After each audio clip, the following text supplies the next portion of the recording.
Hello, welcome back to the Church of Love podcast. This week we're joined by Scottish duo Shaka Loves You. We're going to play some of their funky music, chat about some good memories, and just generally have a good fucking time. Check it out.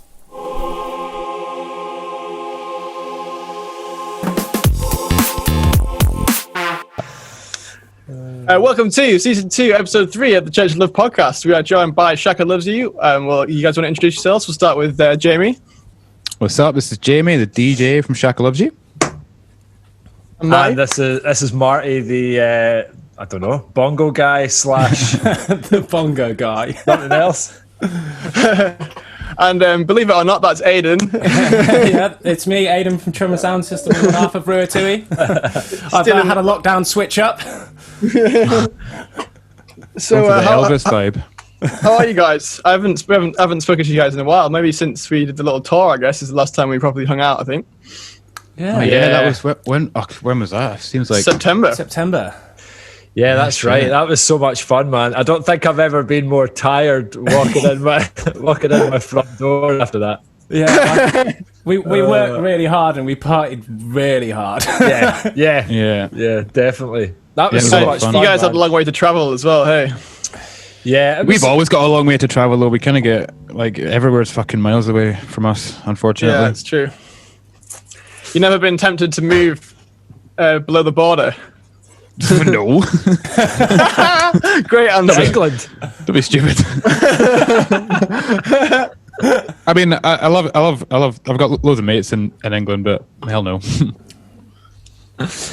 No offense to anyone. Any English people. No offense. No, I like it. I like that answer. So you guys are isolated separately, obviously. Yeah, we're currently being pretty strict on the old social distancing. We've been we've been around to see. Well, I've been around to Marty's a couple of times just to drop stuff off or just stare at me through a window. Yeah. But it's annoying though because obviously normally we do we record our radio show and do stuff together. So yeah. Have you guys you been getting around that? How's that been? I guess kind of you guys are just doing way more stuff on Zoom or just online, which has actually been we don't really need to do it in person. Obviously, don't the radio shows we don't really need to do in person, but the live streams it would have been good to do yeah, totally with Marty. But it's good when it works. That's the thing. Like I said with this, we're fucking late starting this just because I've been faffing around with my new computer and fucking internet. And every fucking episode we've done so far, my video has been shit quality because my internet's just not quite as good upstairs. But at least everyone understands that we're going through a time, a testing time. Yeah, totally. Standards can be a little bit lower. The amount of hours that I've spent trying to figure out Zoom and live streaming and oh my god, man! Yeah, I've just lost literally days of my life to this shit. Yeah, it's been crazy. Yeah, I kind of gave up on it for a while with the live stream. I'm kind of getting excited about doing it again now. So I think in the next couple of weeks, hopefully, you'll get going. Wicked, yeah. It's once you get going, once you kind of get over that initial how the fuck does this all work? It is super fun. How have you guys been doing it on Facebook? Or yeah, you did one last night, didn't you? Well, as of recording last night. I mean, this will be coming out next week, but yeah. So we did it. We do our Wednesday and Sundays, Wednesday nights, and then Sunday afternoons live streams. Yeah. But yeah, they've been fun. It's been a bit of a learning curve or a big learning curve. Are you just doing it on Facebook, or are you restreaming it? Nah, yeah. So we restream it. We started the first ever one we did. We just did it on Facebook, and then. Well, you know what it's like on Facebook. It's just it's like the Wild West for copyright. So I feel like they've started to relax that a bit now, though. A lot of our videos from the past that have been taken down, I keep getting notifications saying that Warner has released the copyright claim on them. Yeah, we've had a couple of those. I reckon they're in negotiations at the moment trying to work it out. Facebook's basically just about to lose a whole fucking scene of people that are going to be. You know what I mean? If they don't sort that shit out soon, fuck them. Yeah. I mean, I'm already thinking about just doing it on Twitch because. Yeah, I'd 100% do it on Twitch and Facebook, or definitely do it on Twitch. But the thing is, we kind of use Facebook as a snare to get people in and over to Twitch. Yeah, exactly.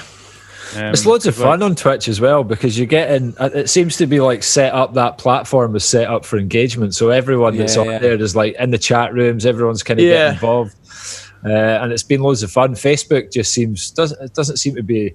Well, that's kind of how I put it to a lot of people. Is you might get more like views on Facebook, but 90% of those views is someone that's hovered over for 10 seconds and fucked off. Whereas like on Twitch, you might have less viewers, but those people are locked in for the whole hour. And like at the end of the day, it's like I'd rather have those people. Like you might end your stream and it's got 2,000 plays on Facebook, which looks great, but that just means that many people fucking scroll past it. Exactly. Anyway, should we get in with some music? What track of yours should we start with? Oh wow! Oh, you're asking us. You got a few that you sent us. I guess is it Disco Weapon that came out most recently? No, that was kind of one of the older ones. The most recent one that did we send you the new ones? We did. Yeah. Well, that one's Let's Move isn't even out yet. Oh, cool. Yeah, that's coming out. When does the show go out? It'll be out on next week on Wednesday. Yeah, mid it still won't be out. It's out on the 5th of June. Let's Move. Cool. Let's have it.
That was Let's Move by Shaka Loves You, which is currently unreleased. When are you guys dropping that one? 5th of June, it's out. 5th of June, yeah.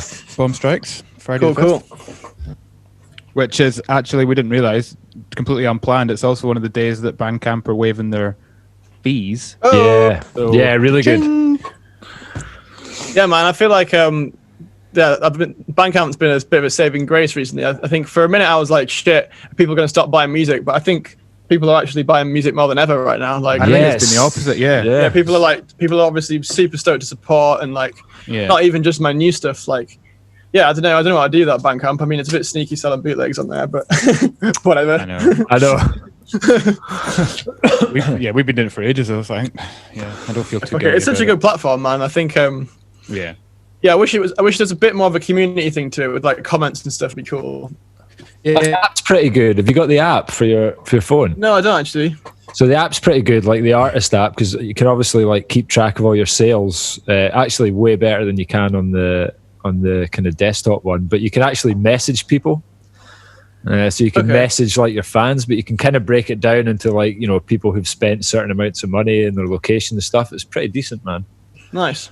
Yeah. Cool. Well, this series we're trying to be doing being a bit more organized, basically. Yeah. Actually have a bit more of an interview, because I mean we usually kind of approach it and we chat because we're all friends, but I think we kind of forget that the people watching might not know who you are, might not know a bit of history, stuff like that. So I thought I'd fire some actual questions at you. I mean, we'll start with the boring ones. How did you guys start? Have you guys always been like a duo, or? Nah. So we met working together in an indoor ski slope in Glasgow, like a real snow slope. So we're both ski and board instructors. So we met there, and we were kind of both doing our own stuff like individually in Glasgow. Like I was doing a bit of DJing. Marty was like playing percussion with other DJs in clubs and stuff. And I wasn't really getting I didn't have many gigs, so I was like, well, why don't I just put on my own night? And then I was like, right, who could I get? I didn't want to do it on my own because I didn't really know what the hell I was doing. So I was like, I'll try and recruit some folk. So recruited Marty. Well, actually recruited Marty second. There was another. Second choice, is it? Yeah. Second choice. There was another. We started off with three. There was three of us because we had a separate guy doing doing visuals. And then there was four of us at one point. We had two guys. Four of us, yeah. Really? Two guys doing visuals. Christ, I can't imagine that. Four of you guys, fucking hell. And then one of them, far too much. One of them fell out with us. We honestly didn't have a fucking clue what we were doing back then, man. That was we're actually coming up for nearly 10 years. 2021 is going to be 10 years of us actually doing this. 2011 we started. Yeah, it's the same with me actually. 2011, I think. So yeah, next year will be 10 years as well. Fuck. That's 10 years of Father crazy, Funk. man. Yeah, 17 when I started. 17, yeah. It's crazy young. That's mental. So we started out as promoters, like just putting on nights, because we didn't like start it in the mindset of it being like, you know, artists, you know, so to speak. So we did that for like, I don't know, like 3 or 4 years, maybe, just like putting on parties and booking all the DJs that we kind of like wanted to link up with and we liked at the time, or still like. And then that just kind of evolved into, I guess, what we're doing now. Well, it's when we started. I remember you getting Ableton, and we were like, "Oh man, this is crazy!" Like actually learning how to do edits. You know, we weren't actually making tracks, but we were, you know, just chopping up tracks and making edits. And then I think that was like the Scour picked up one of our edits, didn't they? Good old Scour. I missed that, man. I missed that. Where would we be without it? I know, totally. Scour, I mean, like the amount of artists that have, you know, actually got a platform because of those guys. I mean, it's amazing. But that's that was when we started getting booked off the back of actually making edits, rather than being promoters. And then it just sort of, the promotion side of it just kind of left, and we just started doing gigs, you know. And then eventually it just kind of became the two of us. Yeah, it's kind of interesting to wonder. It's interesting to wonder like how it would. I don't know how we would have started if we'd started now. You know what I mean? Like without the Scour and with SoundCloud being a bit down the pan. Like I think we were quite lucky that we kind of caught the end of that. You know? Yeah, because especially SoundCloud, because it's just head in the water pretty much from what it used to be anyway. Yeah. Yeah, there's a lot of artists that were just the timing of it is pretty lucky that they totally, man. They got that SoundCloud kind of boom. Yeah, definitely. So I always assumed it was you. So you said someone else used to do your visuals? Because I always thought it was you guys. Or has that always been like an element of the Shaka Loves You vibe? Yeah. Well, we've always like we always kind of did it ourselves. But I mean, this is going back like probably 8 maybe 7 or 8 years, and we had like, you know, I was just doing percussion, and then we had a guy who would make the visuals, and we'd put them on a projector, and they would go up, and Jamie would hang DJ. a bed sheet. We would literally hang a bed sheet. But then, like, as that guy moved away, we just sort of said, you know, like, let's just learn how to do everything ourselves. So I just kind of took it upon myself to try and figure out how all these things work, and then, you know, 8 years later, we're kind of doing AV sets and making like videos for stuff, and it's just like incremental steps, you know. Yeah, totally. I think that was something I heard in, like, I don't know, you know, Nick from the Funk Hunters. It was like that's exactly where we heard it. It was probably the same thing. He was talking about these incremental steps. Incremental steps. Rather than being like, become an artist. Yeah, rather than starting a band, like get a sax player, then do this, and then exactly. I mean, when I read that, I was like, yes, my man. Yeah. Yeah, everything takes like a couple of years, 5 years, 10 years to kind of jump through all these things, man. Yeah, and I think when you think too much about, I don't know, basically if you do want to achieve some huge goal, it's hard to think about it like that, because usually you'll just be like, oh, that'll never happen. But if you think about, right, what's it going to take to get to that place, and then step by step break that down and fucking execute. That's the only way you can do it. That's a great way to put it, man. Like, I've always kind of looked at it a way of like figuring out what your monthly goals are and your weekly goals and your daily goals, and then if you know that you'd meet those daily goals, then you'll make your weekly, your monthly, and your yearly. So it's just like, it's pretty much just every day making sure that you're doing whatever it is you need to do to try and progress, you know. Yeah, that's exactly what I've been on for, especially since going sober. I kind of found myself in a bit of a haze there, where I was like, what the fuck am I actually doing? Yeah, me too, mate. Me too. Since then, I've just been like, I've been fucking on it, basically. And I've been the opposite of sober since all this lockdown started, by the way. I swear I've been drinking like 3 times as much. Yeah, 100%. Yeah.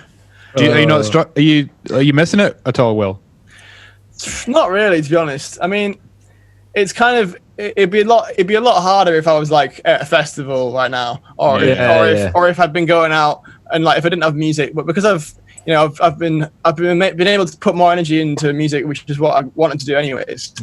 And like I can just see the kind of instant results. I'm kind of like, it's not really been tempted to go the other way, and like for the sake of like a beer, it's just like, nah, I'm good. What's the point? Yeah. But like when I was on tour in Canada with Joe, it was a little bit more difficult. Just being around it all the time. I mean, I think a lot of it is just like it's having to say no. Like when I'm here in Bristol, I can just like keep my distance from it. But then when you're like on tour and everyone's like line beer, it's like it's a bit more bit more kind of on the actual front line of that. Frontline worker. Mostly not been too bad. Literally in the trenches, aren't we, boys? Oh god, that's so funny. So another question I had for you is, where does the name Shaka Loves You come from? Because I don't know if I've actually answered. I actually hate getting asked that. I bet you do. Do you want me to this one?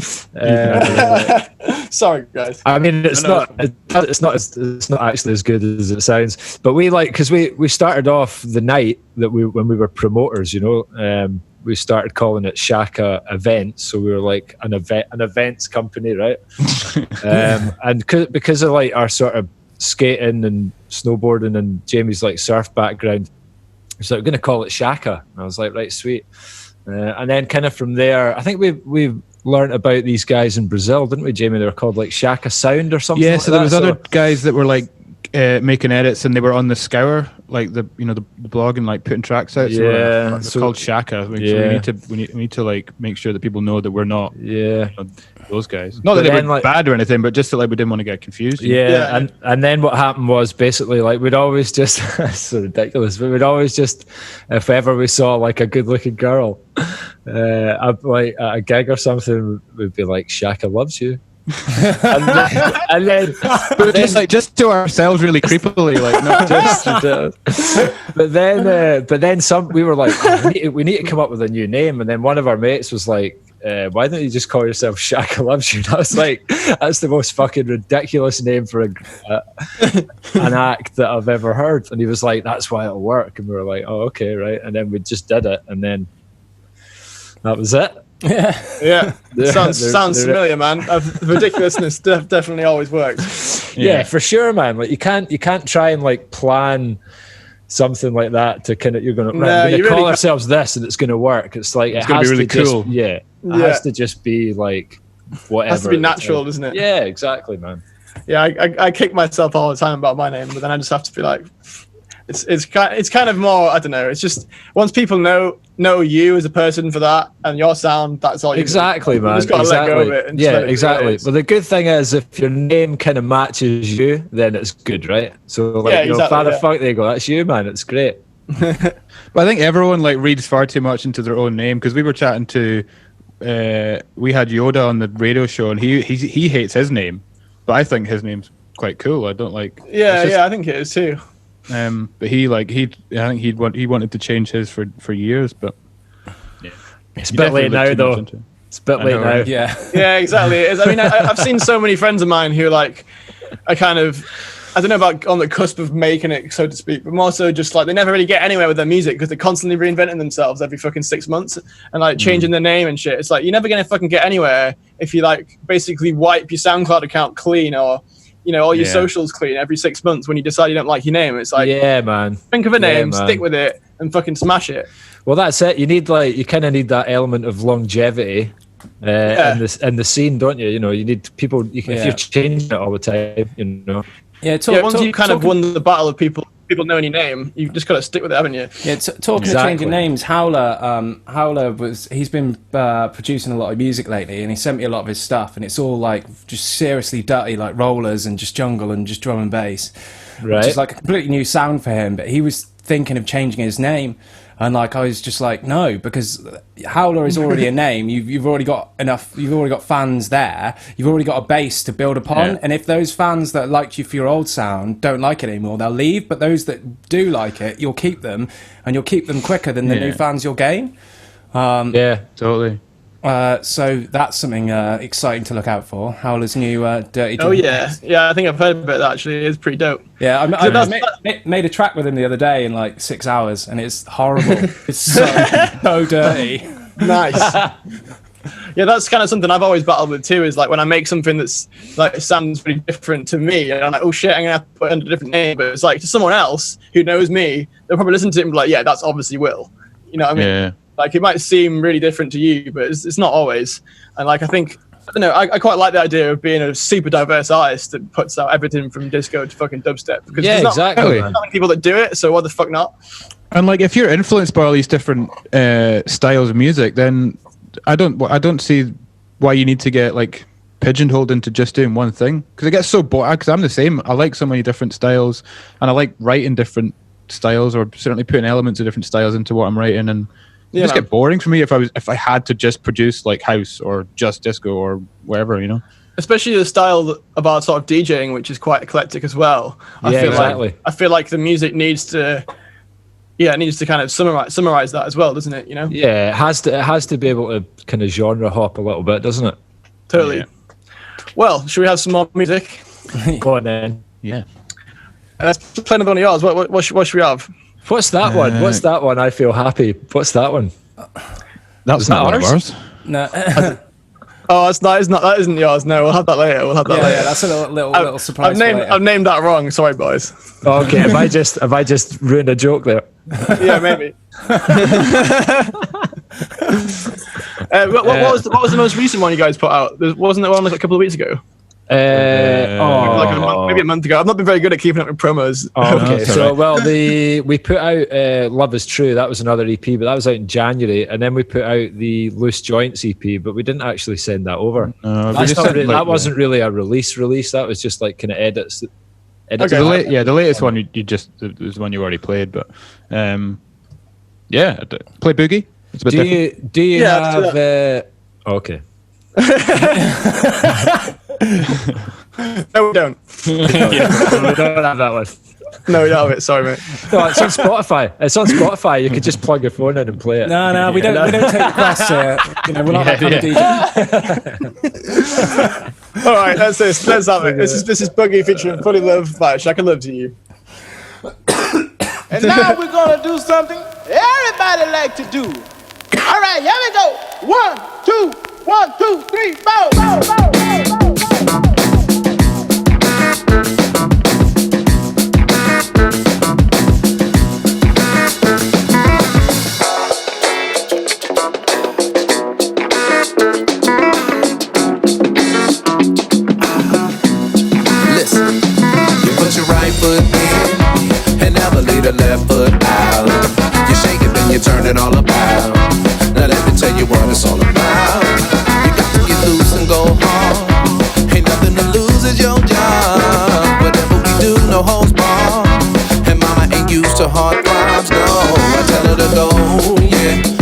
S-O-U-N-D-E-E-R-R-E. The little mama wanna dance beside me. I tell the music man to provide me with something highly infectious. And now that we're being aggressive, and I don't really care what the sex is, as long as we're being selective. And I suggest that we alright. You're working so hard, baby. Oh my Lord, yeah.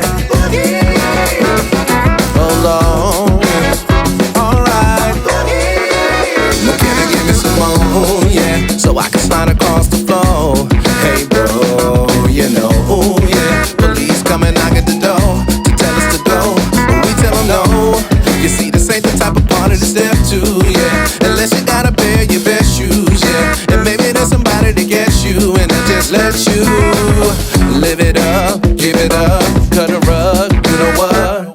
If we just turn it up, dress it up, and make you feel like $1 million, and we'll alright. You better jump on in.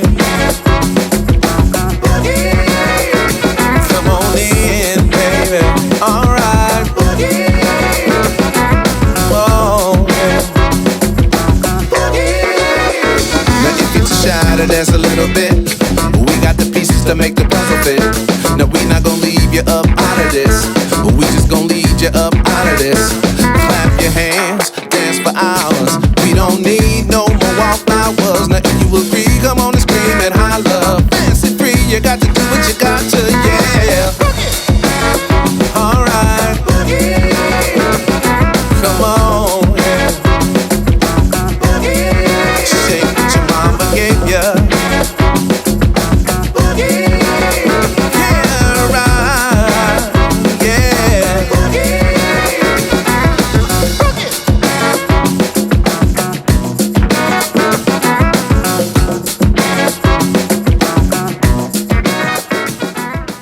Cool. So that was Boogie featuring Fullee Love by Shaka. How did that collab come about? We just messaged them, man. I think like I was just having one of those days where I was like, "Fuck it, I'm just gonna message." You know, like if you want to do collabs or like get vocals, you just got a list of people that will never ever get back to you. Yeah. And, he and Fullee Love was on the list, and we just kind of went through and messaged him, and he was like, but we know Charlie, right? So we'd kind of done a few shows with Charlie, Tuna from J5. And that name drop definitely helped, because that kind of like broke the ice a little bit, and he was like, yeah, right up for doing it. Yeah. Cool. I think he was like he was wanting to come over to the UK and do some festival kind of shows the following year anyway. So I think he was probably looking at it as maybe just like not an opportunity to work for us, but like a means of kind of getting his name out. Yeah. To in the UK kind of scene, you know. We sent him the beat and the mindset of him being Soup from Jurassic 5, and he was going to rap on it, and then he sent that back, and we're like, holy shit, he sings. I didn't think it was him at the time. Oh, yeah. He's just like paid one of his mates to do it. Like. Yeah, totally. It was crazy. I was like, Fullee Love could sing. Here, this is amazing. But actually, I think it suits the beat way better than a rap. Yeah, it suits it really well. Really nice track. Yeah, man, for sure. That was a lucky one. That was definitely a lucky one. That. Yeah, I mean, there's a lot to be said for just going for it and reaching out to people sometimes, isn't it? Well, I mean, like, what's the worst thing that someone can say is, no, I'm not interested, or they don't get back to you. And if they do get back to you and it's on, then happy days, you know? Yeah, man. I think like, never be afraid of rejection or getting turned down or anything like that. No. When it comes to music, man, you know. Damn just straight. Do your own thing. Same with chicks. It's probably harder with chicks, so I guess. Well, yeah. Depends how high you're shooting. Exactly. Yeah, that's true. So one question we've been asking everyone, which has been quite interesting, because most of the time we don't actually know, is how did we meet? Oh God, at a party somewhere. Well, yeah. Well, it must have been.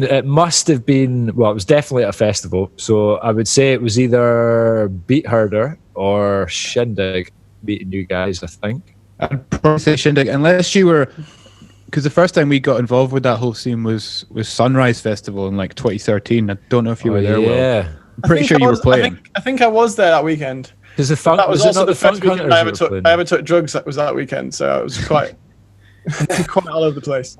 But I don't know if we actually met you there. No, I don't think we did. I think you might be right in saying shindig, like maybe the first shindig.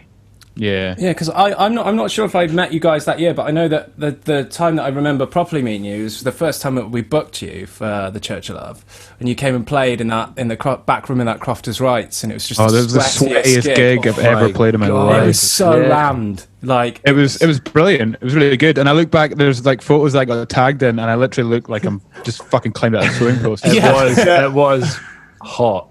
I was going to bring that up as well. That was epic. I think there's like a certain cut-off point in the night where you just couldn't take photos anymore. Just like you take your camera out and it just steams up instantly. Yeah, I was back when we did the Church of Love in the Crofters, which was always pretty fucking wild. Yeah, that was fun. But yeah, I think we stayed at your house, Aidan, didn't we? That day? Yeah. You didn't that's right. sleep on my sofa. Probably, yeah. I can't even remember. I think I might have slept in your bed. Woke up next to Aidan. I think that was another trip to the airport with like 1 hour sleep or something. Yeah.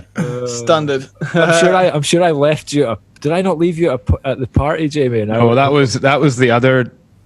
Was that Church of Love? Was that? Yeah, that was the other one that you did at the lanes that we played. Yeah, that's right. For, and we had fucking. Was that the shelving incident?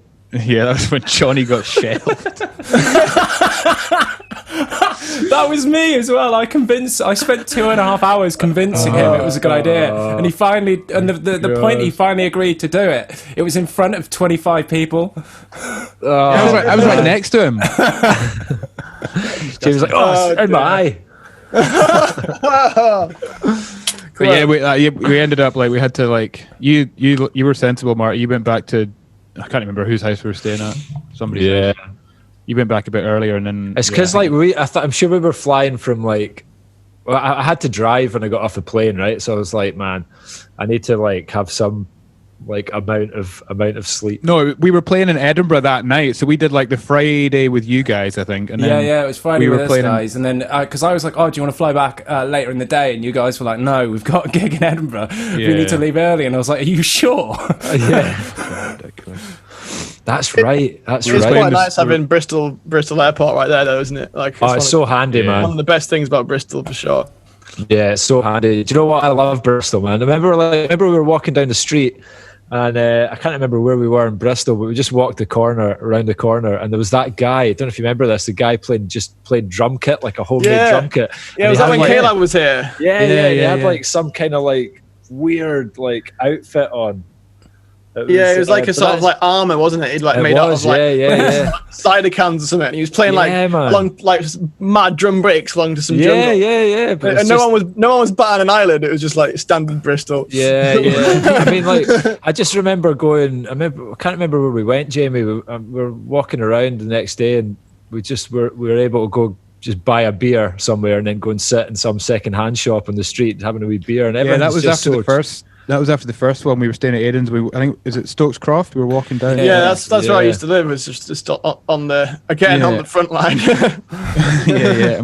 There was just like some dude, like it was like a street vendor guy, and he had like some like little table outside his little street food shack, and he was just playing tunes and we just got some beers and stuff. Yeah, I miss Bristol, man. What a place.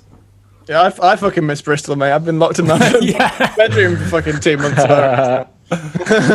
Have folk in Bristol been pretty good with the lockdown, or have they been taking a piss? Well, since the non-announcement the other week about who fucking knows what. People have definitely been out on the scene. Like I went out the other day just to pop to the shops on my bike, and there was like I've never seen more people out and about ever.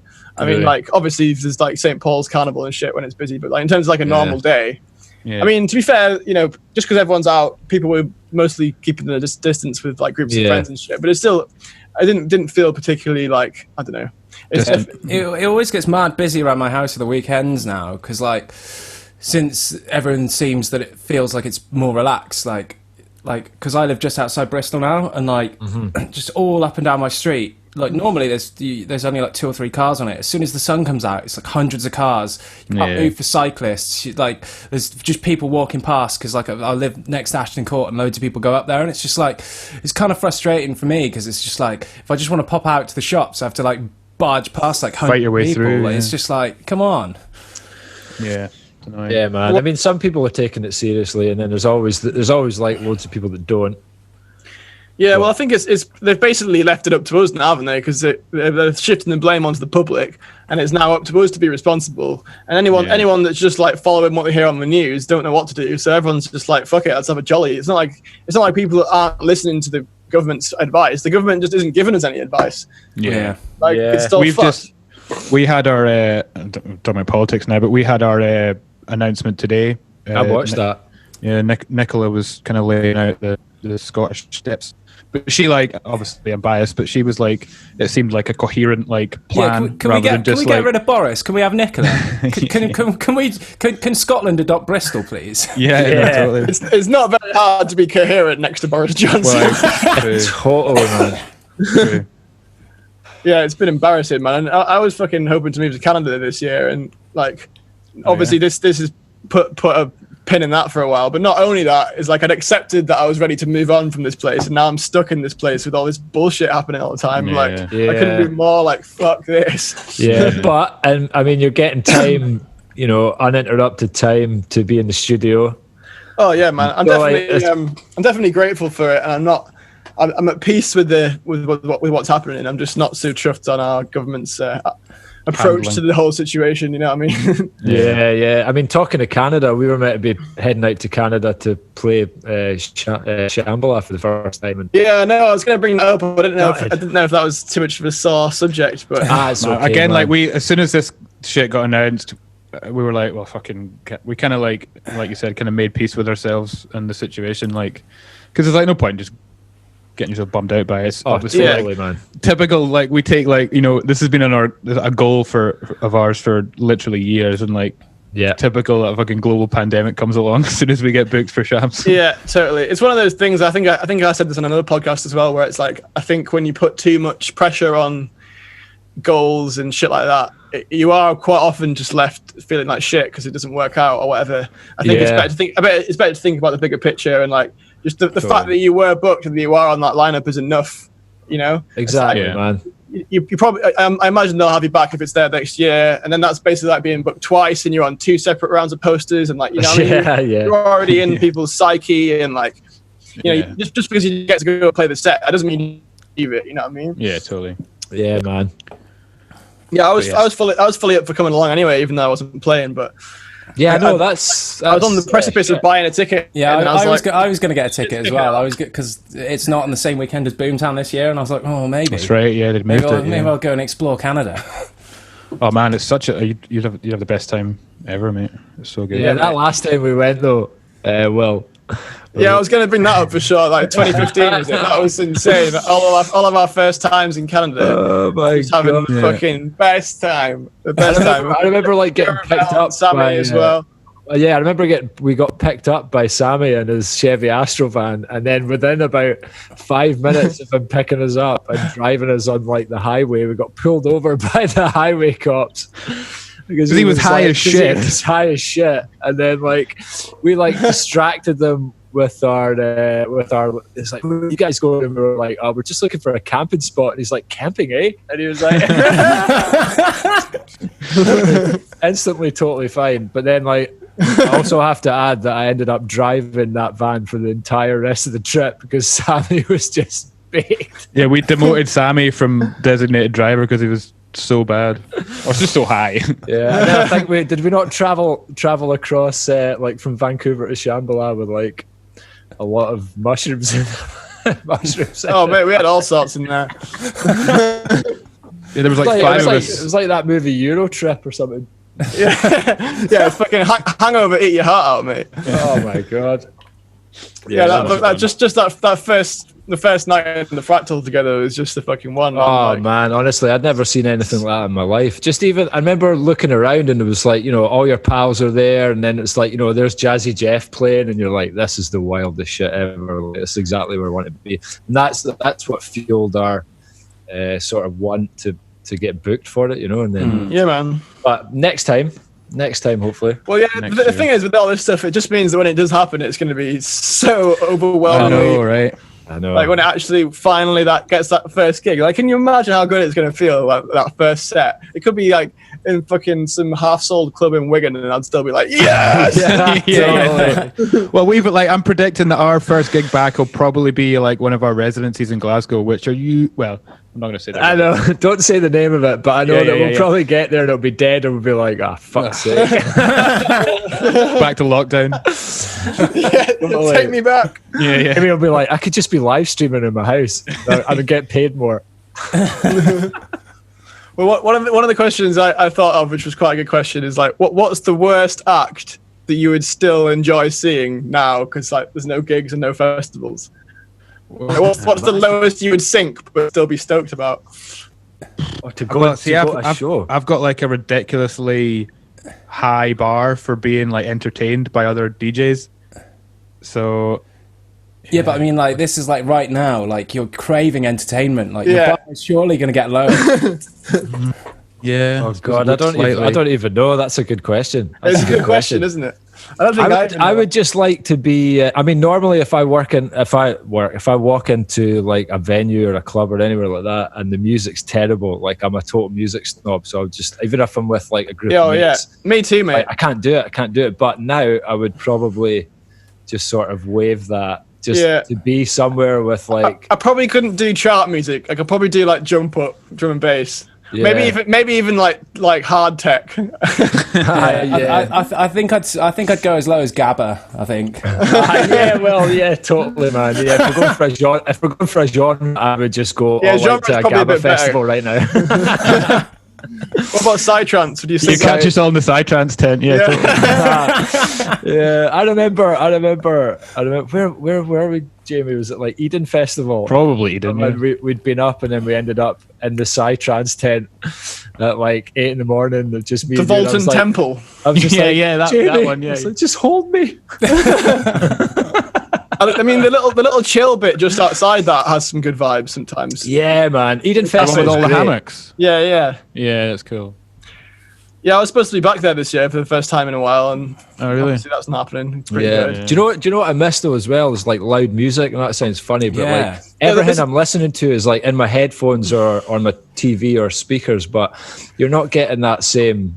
Yeah, that's kind of what I mean. Feeling. It's like if you're watching Justin Bieber, do you think you'd be like, "This slaps," just because you haven't had any loud music? I mean, I don't think I would, but maybe I did. I got my tape measure out the other day, and my fucking bass bins don't fit through my front door. I was debating whether to just set the rig up in the garden and just have a proper skank out.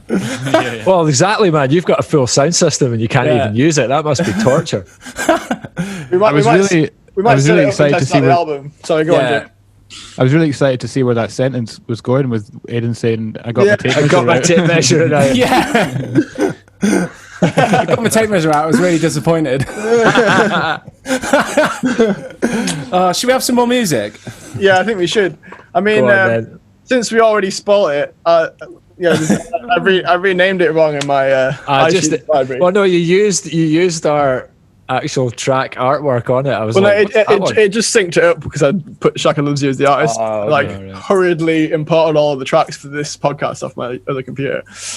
But yeah, you know, this is another one of our great bootleg finds that we've found on travels.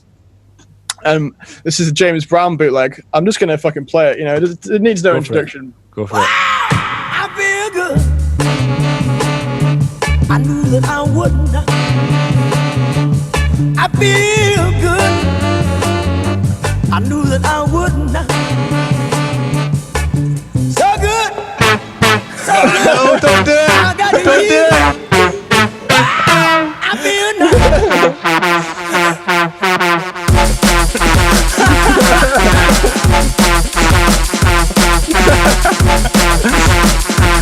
Oh, what a banger. Banger alert. I know, banger. That was I Feel Happy. Yes. How many of these have you found on your travels? Oh, we must. I mean, I think it's like 8 or 9 now. No, this is episode 13. No, 14 if you include. Yeah, but we didn't start them until like episode 4, I think, when we had Joe on. We've got to have at least 10 by now. Yeah, I think it's like 10.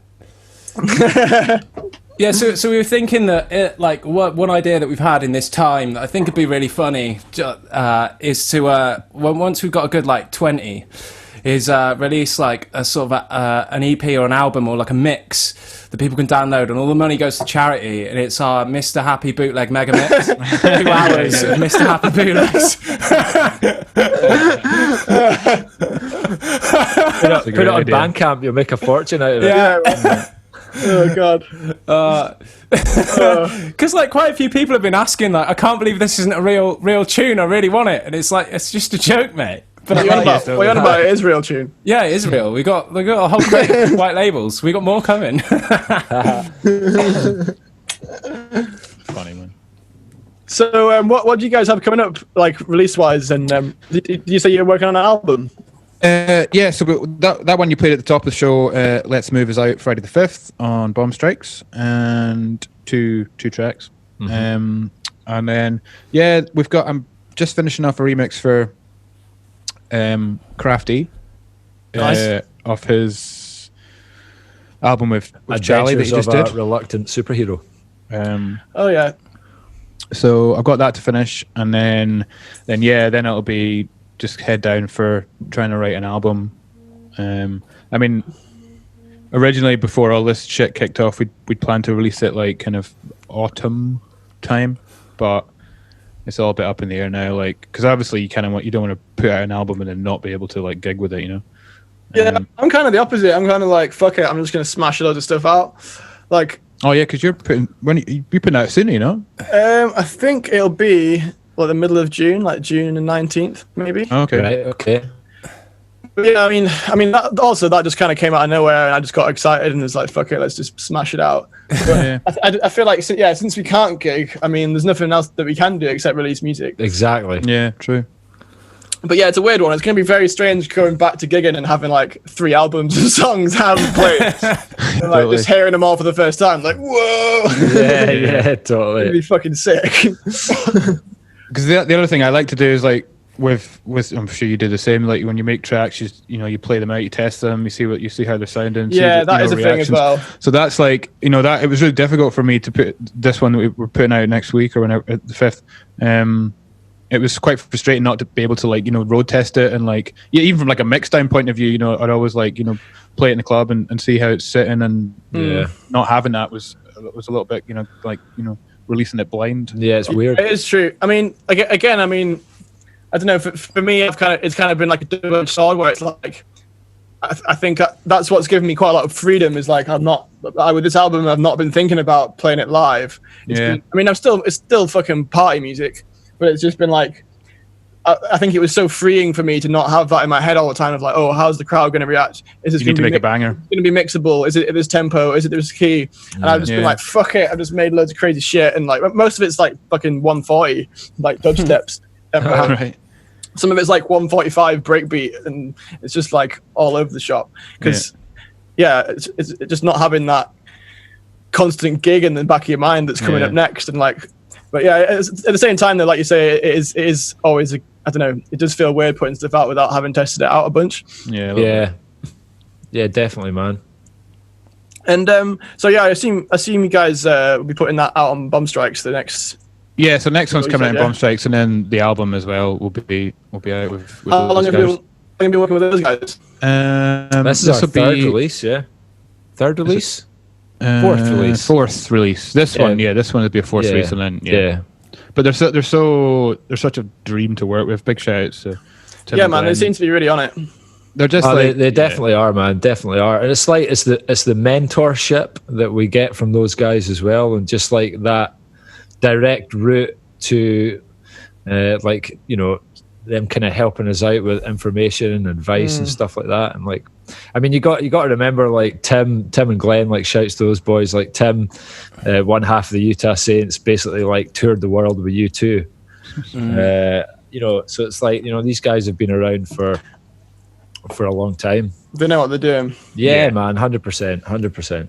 That's kind of been a lot of the reason I've not really worked with labels as much, is because I've been yet to work with someone like that. It's like, I feel like it's like you say, it's not so much about how big the label is, it's about how much time they're going to put into you. Totally. Same with like a manager or an agent, you know, it's like if someone's not going to give you like time of day and fucking help let's not again and help you out like as much as they should, then fuck them, you know. Yeah, but they those boys, there's a can of worms there, Will.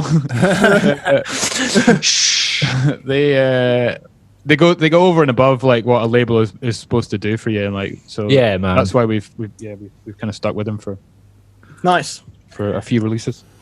Well, should we have another one of your Bomb Strikes releases then, boys? Why not? Yeah, go on then. Did we play Love Is True yet? You haven't. Not yet, no. Smash it on. Cool, let's have that. Jamie, you'll be hating this. I hate listening to my own music.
Okay, that was Love Is True by Shaka Loves You. Yeah, we were just chatting about how we're going to be missing Shindig this weekend. It would have been last weekend as the podcast comes out, but this weekend as we're recording. Yeah, I've been trying my best not to think about it too much, but it is going to be... Yeah, I know, man. Well, today is the day that we would be normally making that annual drive especially for all of us as well. It's like for this kind of music, it's the festival for like all of our family to get together. Like literally everyone who's sort of in this scene is just there, and like it's our festival that we all catch up and just get silly and weird with each other, and it's great. Yeah. I just hope it's on in September. You know, I just hope. I don't think it will be. Nah, it'll be 2021. Like, I know they haven't announced anything, but just like from the way everyone's treating lockdown and the way the government's going, and like there'll be a second wave, and as well, if you look at it pessimistically like that, then at the end of the summer, if suddenly Shindig's on, it'll be the best fucking feeling in the world. But if you look at it like that, it's going to be on next year, then you're not going to be disappointed. But if it is on, that's my approach to life, to be honest. Yeah, if it is on in September, holy fuck, that's going to be the best festival. It's going to be a busy fucking September, though, isn't it? It's going to be so much going on. It's going to be like fucking 50 festivals a weekend. Yeah, totally, man. I know, because there's two that rescheduled that we were booked for that went to that same weekend. There was another one we were doing in Glasgow that's gone on that Shindig weekend in September. But I don't see them happening personally. Yeah, I think psychologically it's just a lot easier to deal with like next year than maybe September. So like that means I'm gonna have to go through a whole cancelling fucking distraughtness all over again potentially. Yeah, I know, totally. Fuck that. Well, I think it might be time for the news.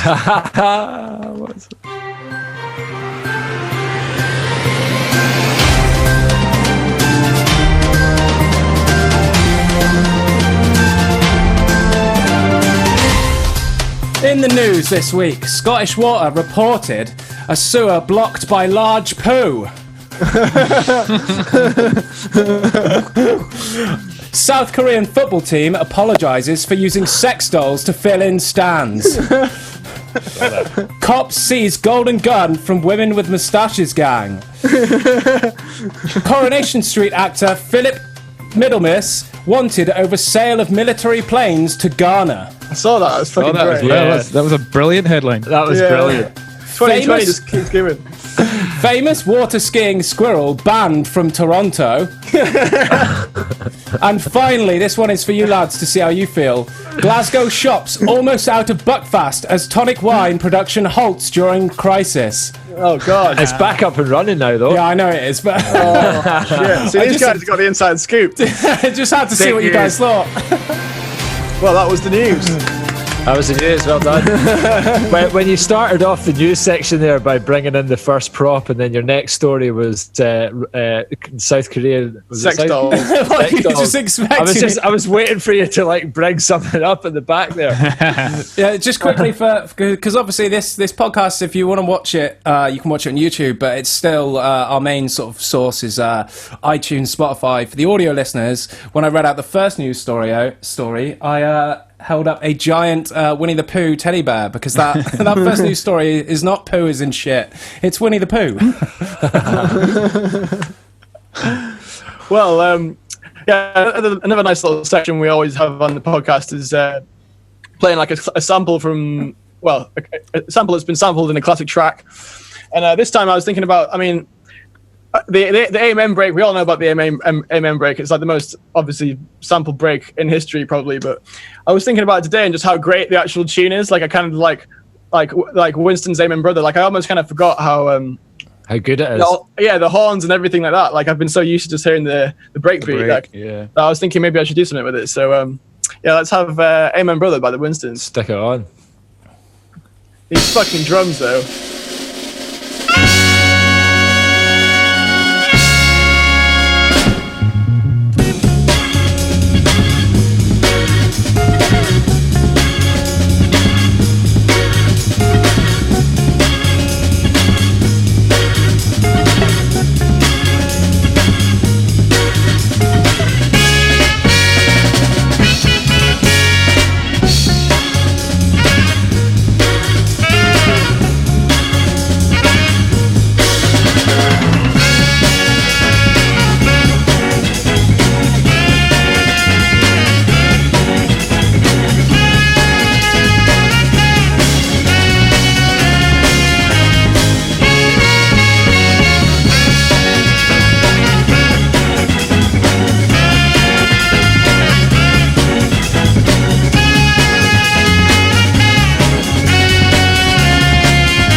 So that was Amen Brother by the Winstons. What a fucking tune! What a tune. What an absolute banger. Sampled in more fucking records than anyone could ever list. Talking of sampling more records, have you guys ever used the Amen break? We have not in anything. No, I don't think so. It is really nice. So. It's just using the snare as a layer, actually. Yeah. Like even if you're not using the full break, just that snare is just so good. Snappy.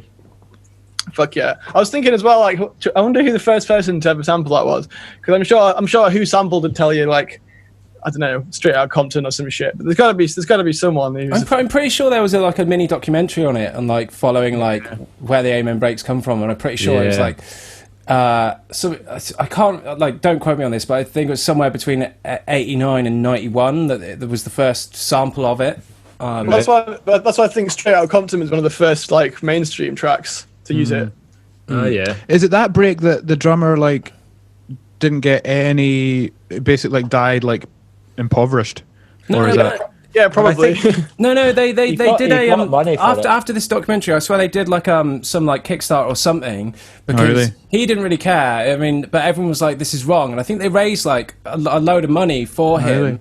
That would have been the best scam ever, though. Probably just some guy like, "Yeah, I'll give it to him." They actually genuinely raised a load of money. I'll see if I can find it, and maybe we'll talk about it in the next podcast, because I don't really have information. But they genuinely raised loads of money for him, but. Even like they raised like hundreds of thousands or something like that, but even that amount they raised, the amount of times that sample has been used, he should be getting way more money than the money they raised. Like, man, so much money has been made off that sample. Like, pretty much the whole of the jungle drum and bass genre. Totally. Totally. But also, like, was it really the fucking drummer, or is it the guy that engineered it? That, you know what I mean? Like, the guy that engineered it is the person that made it sound that fucking dope. Like, that's a pretty standard drum beat he's playing. It's not so much like he's like groundbreaking drum playing. It's like it's more so the textures and the tones of it that are impressive. I mean, I'm not to put him down. I just mean, like, if we're gonna start getting into that shit, like, where does the money go? You know? Yeah. Fucking banger though. I think what's really interesting about stuff like that as well is like you could say that track like changed the course of history, but what's weird is it didn't like come out and then like make this big splash. It was like out like swanning around bargain bins for fucking years until actually someone it kind of but purpose, you know what I mean? When it did something, it was like when it came out, the technology wasn't really there that it was easy to sample something and smash it in a track. Do you know what I mean? It was so much harder to do it. It's interesting how long it takes to have an impact, you know? Yeah, but I mean, like, because it took that long for technology to catch up, where people started like using samples like to like most of the Prodigy's tracks like are just loads of random samples from different tracks, like all their like noises that they use, they've just stretched samples, and like that was when sampling first started really coming in the like late 80s, early 90s, and people really started experimenting with it. And like nowadays, like shit will get sampled the next week because the technology's there. It just took that time for technology to catch up that people started like using it, and that's why, like, if that break had come out today, it'd get sampled tomorrow and 1,000 people would be using it. Yeah, that is true. Yeah. That's a good point. I really like how Wolfpack have been putting out all their stuff as stems. Have you seen that? Have they? Yeah, there's like a wolfstems.bandcamp.com or something, and it's like literally pretty much every song they've ever released, all the stems for them. Because I got a couple of packs from like stem things from them, not from them, but like from somewhere. But I didn't realize they'd release more. I only had like two tracks. Yeah, there's quite a lot on there, and just for like their like the snares and stuff is just so nice. Yeah. In fact, whilst we're on that topic, did you guys see my new track, Lockdown Lover? Yeah, we have. Yeah, because originally when I made the drums for that, it was all like drum machines, but I got this guy, my friend Alistair, who like recorded the drums live and recorded the really sick guitar solo at the end. And yeah, I think he just fucking nailed that sound. I don't know how he managed to get it sounding so good, but the drums are all live. So really? Yeah. That's cool. Well, quickly before you play it, Will, I was going to ask, because obviously that's your first music video, and it came out as of recording this, it came out last week. Was it last week? Yeah, Friday last week. And it's your first music video, and like you guys, have you put out any music videos at all? As well, we did. We've done 2 for Boogie. Yeah, I remember that. I think I remember seeing that one. Yeah, I do Well, remember. it was the kids dancing and shit. We did a bunch of video for tonight as well. Cool. Which nobody saw. Well, because like you guys obviously do like quite a lot of visuals, so like I don't know, I just like because of the visuals, I'd have just I don't know. It's kind of it must be easier for you guys to just think of ideas as well, because like a music video doesn't necessarily have to be like as if like a lot of the bigger artists do. You could just do a cool music video just to whack on your YouTube, so it's just not static. Do you know what I mean? Like, because you guys do like a lot of visual stuff anyway. Yeah, man. I mean, like if people are listening, if you go onto our on our YouTube channel, we've got like video remixes, not official remixes, but you know, ones that we've made because we play those tracks out in our sets. People can go on and check them. But I always find like if we're trying to make a music video for a track, it needs to have something that kind of ties in with it a little bit. And the track needs to be like, because not every track that we release really kind of warrants a video. So the ones that we have done have been with a vocalist, you know, like an actual song. And so that kind of like Well, I think Will's Lockdown Lover, definitely the music video, like listening to it on its own is great, but you need the music video. Like the track is just proper 80s vibes. I think a lot of people probably had that pop up on Spotify and were like, what the fuck's happened to Father Funk? Yeah. I mean, like if you see it, if you see the video, you're like, oh, of course it's Father Funk. But if you just hear the song, you'd be like, what the fuck's going on? So without any further ado, so we play the video as well. Oh, well, you'll have to check that out on my YouTube page.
Well, that was my track Lockdown Lover, which came out last week, and is go check the music video out on YouTube. It's pretty fucking funny.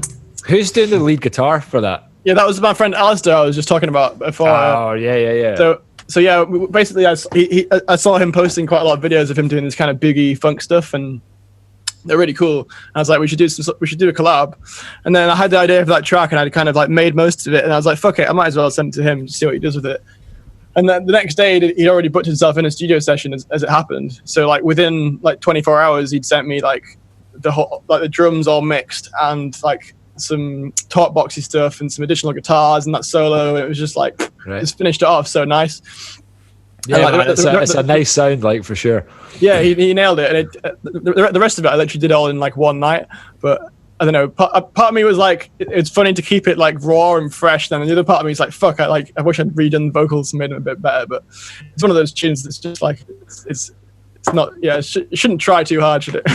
Yeah, man. And you're always going to listen to your own stuff and like second guess it and pick it apart after it's gone out. And yeah, man, especially my voice. Like I'm trying to like be a bit more. I don't know if you've seen like my acoustic songs and stuff. On Facebook. I'm just trying to be a bit more like less precious about that shit, because for so many years I've like been making music like that and then just been too afraid to share it, or not just about sharing it, but also just like it's a part of me that I've like suppressed. Yeah. Like through like some bullshit like pride or shyness. It's like I'm just trying to get over that shit, and just put it out. Yeah, man. Yeah, well done, mate. Yeah. Sweet. Well, I think we might as well wrap it up there. Hey. Yeah. Cool, man. That was a lot of fun, boys. It was really good to catch up with you as well, because I haven't spoken to you boys in fucking ages. Yeah, no, it's weird. A long while. I kind of like, I've not been very into the whole Zoom calls and shit, to be honest, over lockdown, but this has kind of forced me to do it a bit with people, and it is really nice to catch up. Yeah. Yeah, man, totally for sure. Just taking a while to adjust to apocalypse life. I know. Yeah. Well, before we completely wrap it up, is there anything you guys want to shout out? Obviously, you got your track coming out on June 5th. Is there anything else coming up? Or yeah, man. I mean, like, if people want to kind of get in touch with us, just hit us up on the socials. We always love to hear from people. But head over to our website, shakalovesyou.com, and sign up for our newsletter. And we send you discounts for Bandcamp and our kind of merch store. And we send out a free edit every month as well, just for subscribers. So hit us up. And we're live streaming twice a week as well. Yeah, so the day this comes out, it comes out every Wednesday, unless we kind of like need a break. But every Wednesday at midday, and then you guys are streaming late that evening, so you get double Shaka that day. Yeah, exactly. Maybe a triple Shaka, because we've got our own radio show comes out next Wednesday. I think we're on Soho Radio next Wednesday 2 till 4. Sick. Sorry for plugging another show on your. No, do it. How dare you? But that's some triple Shaka action next Sweet, Wednesday. man. Well, thanks for coming on the podcast. I've been Will, Father Funk.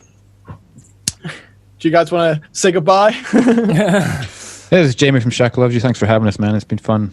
Yes, Marty. Thanks, boys. Love you, boys. Yeah, and I've been Aidan from TREMOR Sound System. Yes. Big ups. Time for a pants down party.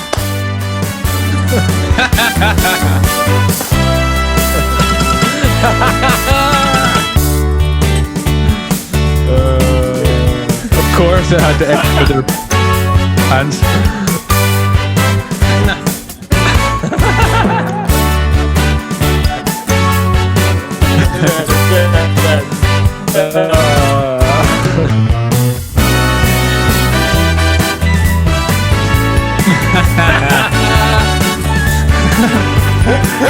Yes, guys. Now I know what your OnlyFans get to see. Yeah, we should get Church Love Podcast OnlyFans. Yeah. Have you done the whole podcast with your pants off or trousers off? No. I mean, maybe. It's for you guys to work out. Guys, that was episode 3 of season 2 of the Church Love Podcast. Thanks for joining us, everyone. We'll see you next time. Peace. So, thanks for tuning in to another episode of the Church Love Podcast. Make sure you like, comment, subscribe, all that shit if you enjoyed it, and we'll see you next time. Peace.